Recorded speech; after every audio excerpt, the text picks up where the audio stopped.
Alors reparlons du malus écologique, le seuil baisse, les voitures de plus de 1600 kg. Ah ouais, une tonne 6, c'est pas si lourd, hein, en vrai. Alors, est-ce que ça concerne les électriques et les hybrides? Le gouvernement s'apprête à durcir le malus automobile lié au poids et à l'émission de CO2. Plusieurs modèles hybrides simples seront concernés dès 2024. Quant aux SUV électriques, ils pourraient se retrouver dans le collimateur l'année prochaine. Ok, bon.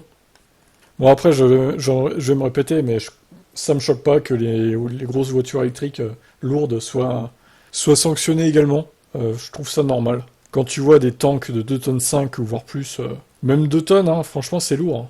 Mais il y en a, c'est 2 tonnes 5, 2 tonnes 7. C'est trop, là, faut arrêter, quoi. Au bout d'un moment, stop. Depuis janvier 2022, le gouvernement a instauré un nouveau malus à l'achat d'une voiture neuve basé sur le poids. Toutes les voitures pesant plus de 1 tonne 8 sont taxées à hauteur de 10 euros par kilo supplémentaire. Ce qui est pas une grosse taxe pour le coup, mais bon. Enfin, quoique, au final, si ta voiture fait 1 tonne 9, c'est 100 kilos de plus, donc 1000 euros supplémentaires, mine de rien. Ouais, si, quand même, hein. C'est pas négligeable. Bon, après, ça dépend du prix de la voiture de base. Bon, si elle coûte 110 000 ou 150 000 euros, 1000 euros de plus, c'est pas grand-chose, évidemment. Mais bon, si elle coûte 30 ou 35, ça peut jouer un peu quand même. Pour le gouvernement, il s'agissait surtout d'une mesure pour détourner les Français des SUV. Le gouvernement prévoit avec le budget 2024 de mettre à nouveau les automobilistes à contribution, en renforçant les pénalités sur l'achat de voitures neuves. Dès l'année prochaine, ce seuil serait abaissé à 1 tonne 6. D'après le journal, le gouvernement envisageait encore d'aller plus loin, 1 tonne 5, mais ça aurait impacté les modèles de certains constructeurs hexagonaux, à l'image du 5008 ou du Renault Espace tout juste lancé par la marque. De ce qu'on sait, les véhicules électriques et hybrides ne seront toujours pas concernés.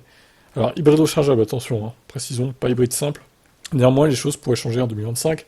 Si on en croit un acteur de l'industrie cité par les Échos, le gouvernement envisagerait toutefois d'en figer le principe dès ce PLF, dans une optique pluriannuelle qui démarrerait en 2025. Ok. L'idée serait donc de cibler en priorité les gros SUV électriques, qui pèsent un poids fou en raison des énormes packs de batteries embarqués, pour offrir une autonomie conséquente néanmoins. Et c'est sur ce point, la rédaction du journal a obtenu des infos contradictoires. En effet, plusieurs constructeurs sont montés au créneau pour dénoncer l'impact potentiellement catastrophique de cette mesure sur les ventes de VE, déjà en berne en Europe. Le gouvernement aurait donc abandonné l'idée, à confirmer. Bah après, Si, moi je milite pour que ça reste, honnêtement, ça me choquerait pas. Alors après, peut-être pas mettre en dessous de 2 tonnes dans un premier temps, tu mets la barre à 2 tonnes 1, ou 2 tonnes pile, ou 2 tonnes pile, 2 tonnes 1, je sais pas. Mais tu mets une limite quand même, parce que c'est pas normal que ces voitures soient si lourdes, malgré... Je sais que les poids des batteries, les batteries c'est lourd, mais bon. À eux de faire des véhicules efficients aussi, hein. Qu'est-ce que vous en pensez de cette taxe? Est-ce qu'elle doit aller aux véhicules électriques aussi ou pas? Ciao.